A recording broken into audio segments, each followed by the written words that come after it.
Belilah perusahaan yang memperkaya seluruh pemegang sahamnya dengan adil.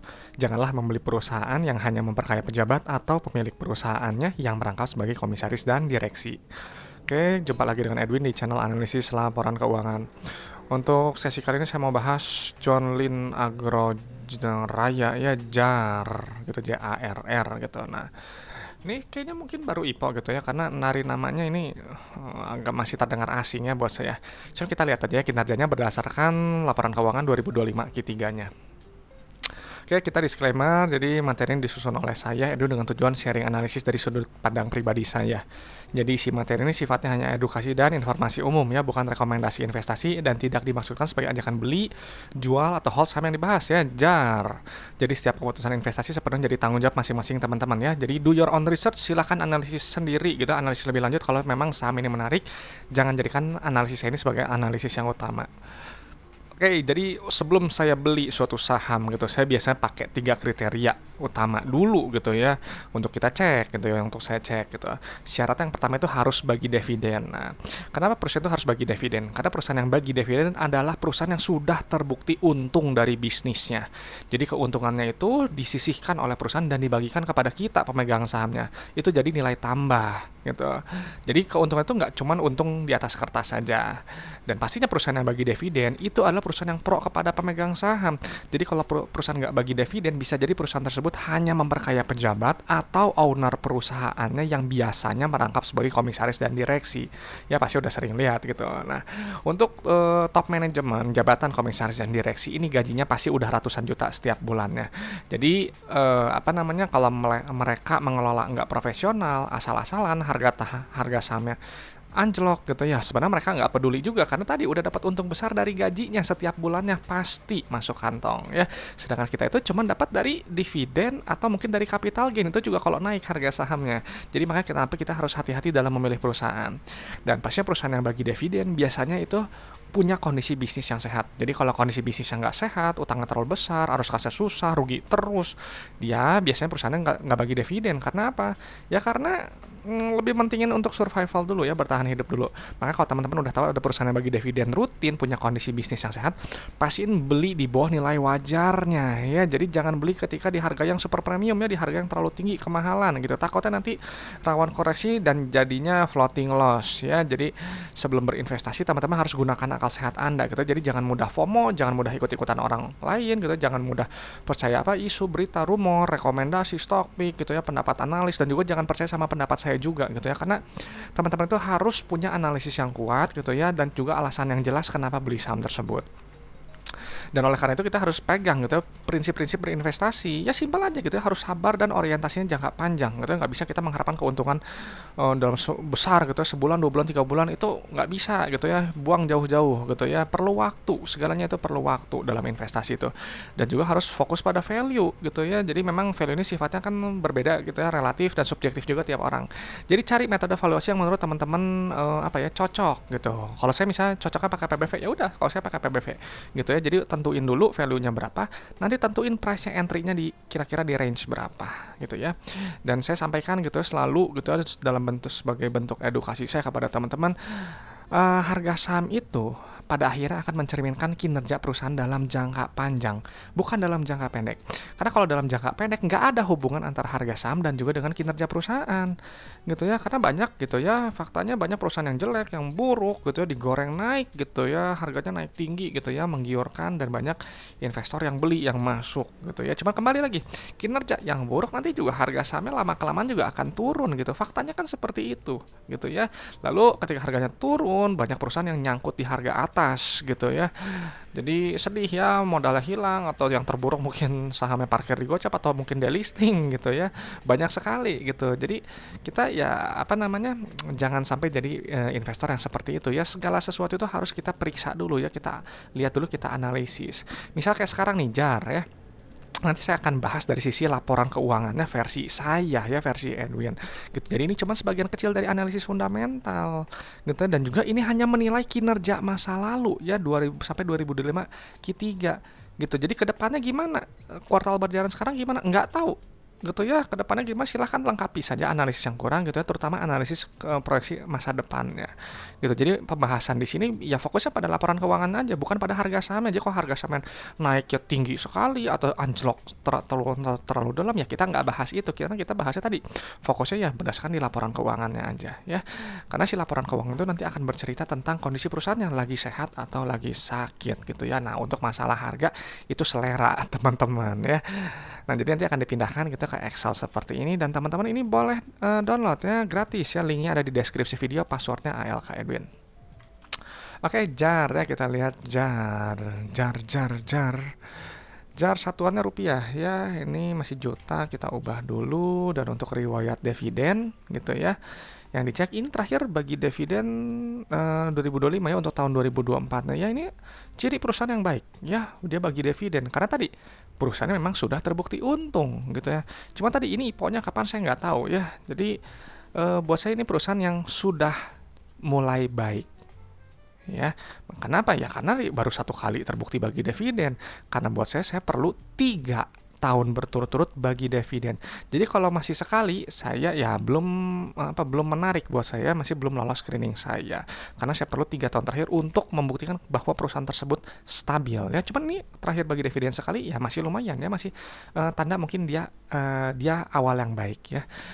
Oke, setelah itu kita langsung cek ke bagian kas tarakas ya. Kita pindahkan kas tarakasnya. Nah, uang ini ya, kas tarakas ini harus dilihat karena kas tarakas ini adalah jumlah uang yang berada di dalam dompet perusahaan ya. Uangnya itu, kasnya itu punya fungsi untuk bayar operasional, untuk bayar ekspansi usaha, dan juga untuk bayar pinjaman ke bank kalau ada gitu. Jadi kalau misalnya nilainya terlalu kecil ya, kasnya terlalu sedikit, nanti operasional mungkin bisa terganggu, ekspansinya mungkin bisa terganggu ya, nggak bisa bayar pinjaman, itu juga bisa jadi, atau mungkin ketiganya gitu ya. Jadi hati-hati ya, nilai jangan terlalu kecil dan juga jangan terlalu besar gitu. Kalau terlalu besar, tanda tanya, buat apa kelebihan kas itu ditumpuk di perusahaan gitu ya, padahal bisa kita nikmati oleh pemegang sahamnya. Gimana caranya? Ya bayar bagi dividen lebih besar atau lebih sering gitu, setahun 2 kali atau lebih, atau ekspansi usaha, atau mungkin bayar pinjaman yang masih ada gitu supaya beban bunganya ringan, atau buyback saham aja supaya mengurangi jumlah saham beredar, sehingga nanti mengurangi faktor pembagi gitu ya, earning per share dan dividen per share-nya, sehingga nanti nilainya lebih besar dan kita pemegang sahamnya itu akan diuntungkan ya. Dan untuk kas tarakas ini ada kenaikan sedikit ya, juta miliar naik 4 miliar gitu ya. Kenapa? Ya nanti kita lihat nanti di laporan arus kas ya. Nah, setelah itu kita langsung cek ke bagian ekuitas ya, langsung ke bagian ekuitas dulu. Nah, di ekuitas langsung pilih saldo laba yang ini ya gitu. Nah, ini kita pindahkan dulu ya, saldo laba. Nah, ini ada yang menarik. Kenapa menarik, Pak Edwin? Gitu ya, kita lihat dulu sebentar ya, pindahkan dulu angkanya. Karena gini, di pos saldo laba ini ada tulisan rugi ya, berarti sebelumnya, tahun-tahun sebelum mungkin ini belum pernah untung, bisa jadi. Guys, cuma saya nggak tahu, saya nggak cek laporan-laporan sebelumnya, atau mungkin kalau baru IPO mungkin saya nggak cek juga prospektusnya gitu ya. Cuman yang pasti kita harus tahu dulu saldo laba itu apa. Saldo laba itu adalah total akumulasi keuntungan yang telah dihasilkan perusahaan dari semenjak perusahaannya pertama kali berdiri, pertama kali beroperasional, sampai sekarang 2025 Q3. Ya, jadi si Jarin dari dulu pertama kali berdiri, pertama kali beroperasional sampai sekarang 2025 Q3 telah menghasilkan total profitnya itu sebesar 533 miliar. Ya, ini perusahaan yang sudah untung gitu ya, bagus, dia nilainya positif, makanya dia bisa bagi dividen meskipun baru sekali gitu ya. Jadi kalau perusahaannya rugi terus, dia nggak akan bisa bagi dividen. Jadi saldo labanya negatif atau defisit itu nggak bisa bagi dividen ya, syaratnya harus positif gitu. Dan ini sebelumnya ini bagus nih ya, dia sebelumnya kalau misalnya dia menulis rugi, berarti sebelumnya dia defisit, belum pernah untung. Baru sekarang mungkin baru 2 atau 3 tahun ke belakang, mungkin udah dia bisa untung gitu. Jadi dia berbalik, kinerjanya mungkin buruk, sekarang jadi bagus gitu ya. Ini menarik gitu, cuma saya nggak cek ya laporan ke belakangnya. Oke, setelah itu kita langsung cek ke bagian ekuitas pemilik ya, yang ini nilainya 212.741.357. Kita pindahkan dulu ya. Nah, ini KNP-nya 0 ya, dan ini kita lihat ya, ada rasio saldo laba terhadap modal awal ini nilainya 0,4 Ya, jadi bisa dibilang perusahaan ini masih bertumbuh ya, baru menghasilkan total profit itu sebesar 0,4 kali modal. Ya, jadi kalau misal analoginya kalau teman-teman punya modal 1 miliar bisnis, itu baru menghasilkan total profitnya 400 juta di luar dividen. Ya, cuman nggak apa-apa gitu ya, ini masih bagus ya, karena apa? Masih naik gitu ya, masih bertumbuh gitu ya. Kalau udah balik modal ya nilainya satu gitu. Nah, setelah itu gitu ya, kita lihat ya secara PBV, ini PBV memang mahalnya 18 kali. Ya, jadi buat saya sih ini over value ya, sangat kemahalan karena saya carinya di bawah satu ya. Cuman nggak tahu nih buat teman-teman PBV 18 ini murah atau mahal ya, harga 3.600 ya, saya sih nggak masuk kriteria ya seperti ini. Langsung cek ke bagian laba rugi ya. Nah, ini laba rugi gitu ya, pilih langsung ke pendapatan gitu ya. Pendapatan ini adalah indikator perusahaan yang bertumbuh ya, ciri-cirinya ya revenue-nya cenderung naik gitu ya, artinya barang atau jasa yang ditawarkan perusahaan itu dia dibutuhkan oleh customer, masih dibutuhkan. Dan di sini kan kita lihat nih ada kenaikan nih revenue-nya, berarti barang atau jasanya ini ya dia disukai customer gitu, dibeli, makanya dia ada apa, naik pendapatannya. Dan nanti si pendapatannya nanti dikurangi oleh harga modal barang atau jasa, nanti keluar laba bruto yang ini ya. Laba bruto ini penting gitu ya, harus kita lihat karena untuk melihat inti efisiensi perusahaan dan juga untuk menilai kemampuan perusahaan ini menempatkan harga jual barang atau jasanya di atas harga modalnya. Ya, dan ini kita lihat GPM ini ada apa, kenaikannya 14% ya, dan gross profit juga dia naik ya. Naiknya berapa persen? Hampir 50% ya naiknya ya. Kita lihat hampir naik berapa persen? Naik 47% ya, bagus ya. Jadi kan kalau misalnya GPM 14% itu artinya jual barang 100.000 gitu ya, ambil untung 14.000 ya, harga modalnya 86.000 gitu. Jadi semakin tinggi gross profit semakin besar ruang untuk net profit, karena nanti si laba bruto ini nanti akan dikurangi oleh kayak gini, beban umum, beban administrasi, beban keuangan, beban pajak gitu, nanti muncul laba bersihnya gitu ya. Ini angka final dari laporan laba rugi gitu ya. Kita pindahkan dulu ya. Dan untuk si JAR ini bagus ya, secara profitabilitas dia naik nih ya, naik berapa persen? Naik 44% gitu ya. Ini kinerjanya baik ya, nanti keluar nih ya NPM-nya berapa, ROE-nya berapa. Namun secara persi ini sangat-sangat kemahalan ya buat saya, karena dia apa, 113 gitu. Saya cari yang ya di bawah 15 ya, di bawah 10 kalau bisa gitu. Ini kenapa kita harus kita lihat PR? Karena PR ini adalah jumlah waktu dalam satuan tahun untuk balik modal apabila EPS-nya itu konstan.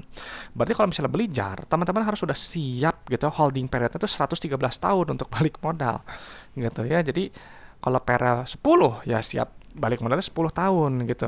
Patokannya holding period itu kalau saya biasanya sejumlah PR-nya. Jadi kalau beli PR-nya 5, berarti holding period-nya 5 tahun. Kalau beli PR-nya 113, berarti harus siap holding period-nya 1 abad lebih 13 tahun. Ya, jadi ini buat saya kemahalan. Cuman kembali lagi buat teman-teman, ini kemahalan nggak ya harga segini dengan PR segini gitu ya, kembali ke selera. Nah, lalu kita cek ke bagian penerimaan kas ya, ini untuk menilai, untuk melihat jumlah uang yang diterima dari customer gitu ya. Jadi customer kan bayar tuh ya, nah bayar ke perusahaan, nah uangnya itu kita hitung uang yang masuk itu berapa gitu. Jadi ini si penerimaan kas ini adalah validasi dari si pendapatan gitu kan. Si JAR ini ngaku pendapatannya juta, miliar, triliun, 3 triliun ya. Nah, uang diterima 3,1 triliun. Ada selisih 100 miliar gitu ya. 100 miliar ini bisa jadi piutang-piutang yang mungkin sebelumnya belum tertagih gitu ya. Jadi customer bisa bayar full gitu, lebih gitu, ada lebihnya. Ini bagus ya, nilainya di atas 100%, dan harus seperti ini gitu. Ini kinerjanya baiknya, penerimaan kasnya juga naik gitu ya, sesuai dengan pendapatan. Dan ingat, si uang yang diterima dari customer itu digunakan untuk bayar tadi operasional, ekspansi, dan juga bayar pinjaman ke bank. Dan ini kita lihat ya, uang 3,1 triliun bayar untuk bayar supplier, bayar beban usaha, bayar gaji karyawan, bayar bunga, bayar pajak gitu ya, pajak ini yang ada di sini nih ya. Nanti keluar net CFO yang ini, nilainya positif. Ini bagus gitu ya, baik, artinya perusahaan ini menghasilkan uang tunai dari bisnisnya gitu ya. Karena kalau nilainya negatif gitu, artinya operasional aja nggak nutup, uangnya habis untuk bayar operasional gitu. Ngapain perusahaan tuh habis bayar operasional gitu ya, harus ada uang lebihnya seperti ini gitu ya. Kan teman-teman nggak lucu ya, punya bisnis uang habis untuk bayar gaji karyawan, kan nggak untung gitu ya. Maksudnya bukan untung ininya lah baru, tapi untung secara uang kas gitu kan. Teman-teman harus ngambil uang kasnya sebagai keuntungan gitu. Dan lalu digunakan untuk sisa uangnya untuk apa? Untuk ekspansi usaha, tuh perolehan tanaman produktif ya, perolehan aset tetap. Oh, ini kayaknya ini ya, sawit gitu, Agroraya perkebunan, dan mungkinnya bisa jadi ya saya nggak cek abisnya ini bisnisnya apa gitu. Jadi ini nilainya negatif ya, bagus seperti ini gitu ya. Jadi kalau dia negatif artinya perusahaan berekspansi, semakin lama semakin besar harapannya gitu ya. Ini bagusnya perusahaan berekspansi, dan juga dia lihat nih di aktivitas pendanaan atau bayar pinjaman dia nilainya negatif juga gitu ya. Ini dia secara apa ya, manajemen kas ini sangat baik polanya ya, plus min min dan ada kenaikan kas ya, udah bayar dividen, udah bayar utang bank, ada kenaikan kas, ini luar biasa gitu. Ini perusahaan yang manajemen kasnya sangat baik. Cuma karena ini bayar, ada pembayaran utang bank ya kan negatif tuh, bagus ya. Kalau dia nilainya positif ya dia ambil pinjaman, ini nggak ada penambahan pinjaman gitu. Jadi saya mau lihat dulu ini secara apa, ada utang bank nggak ya. Kita lihat rasio lancarnya 1,8. Ini rasio lancarnya tinggi sekali ya, sehat untuk dalam jangka apa pendek gitu ya. Nih kasnya 256. Utang bank, nah ini utang banknya 92 ya, berarti kasnya cukup nih untuk melunasi utang banknya ya. Jadi ini untuk jangka pendek menurut saya sih sehat ya, masih sehat, bagus ya. Untuk jangka panjang ini masih ada ya, ini 1,7. Tapi untuk jangka apa panjangnya ya ini memang apa namanya DR-nya agak lebih besar ya gitu ya. Ini agak waspada gitu ya untuk utang bank. Cuma kembali lagi, kalau secara operasionalnya sehat ya, selalu ada kelebihan kas seperti ini, kenaikan kas, nanti lama-lama si utang banknya nanti bisa lama-lama lunas gitu ya. Jadi ini pola yang sekarang ini sehat sekali, bagus ya. Kalau yang sebelumnya ya ini sehat gitu, cuman ada penurunan kas gitu. Cuman yang highlight saya di sini karena dia tetap bagi dividen gitu ya. Jadi ini jadi perusahaan yang baik gitu. Kalau selama bagi dividen kan artinya untung gitu, ada uang kas bebas gitu bisa dibagiin gitu. Itu aja, simple gitu ya. Kalau apa kerangka apa kriteria saya sih seperti itu. Jadi ini kita udah pindahkan ya data-data Sijar gitu. Jadi hasilnya gimana? Ya perusahaannya Sijar dia udah awal yang baik ya, karena dia bagi dividen udah ada sekali nih. Nah harapannya kalau ke depan bagi dividen ya itu jadi nilai tambah untuk apa pemegang sahamnya. Dan ini juga saldo labanya positif ya, perusahaan ini masih bertumbuh, baru menghasilkan total profit ini 0,4 dari modal. Namun untuk PBV, secara PBV dan secara PER ini kemahalan sekali ya buat saya gitu ya. Jadi saya nggak masuk kriteria ya untuk harga segini.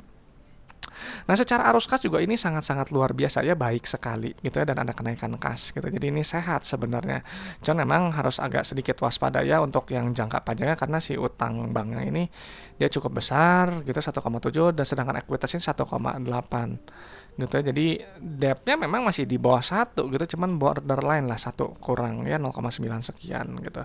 Cuman untuk jangka pendek sih ini masih relatif aman ya.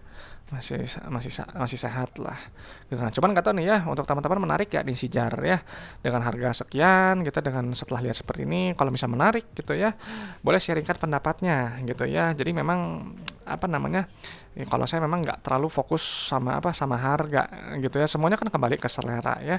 Sama kadang ada yang nanya gitu, Pak Inun, jadi ini kalau fokusnya di laporan keuangan kadang memang nggak tahu bisnisnya apa. Iya, saya bilang, saya jujur aja, saya kadang nggak terlalu mikirin gitu ya si bisnisnya ini bisnisnya apa gitu ya. Jadi saya hanya fokus di laporan keuangannya aja, baru nanti saya interpretasi gitu, baru kadang mulai cari oh ini bisnisnya ini gitu ya. Jadi memang agak unik gitu yang saya biasa lakukan, dan saya memang lakukan ini memang dari 2016 sampai sekarang seperti itu gitu ya. Ya memang agak aneh juga gitu.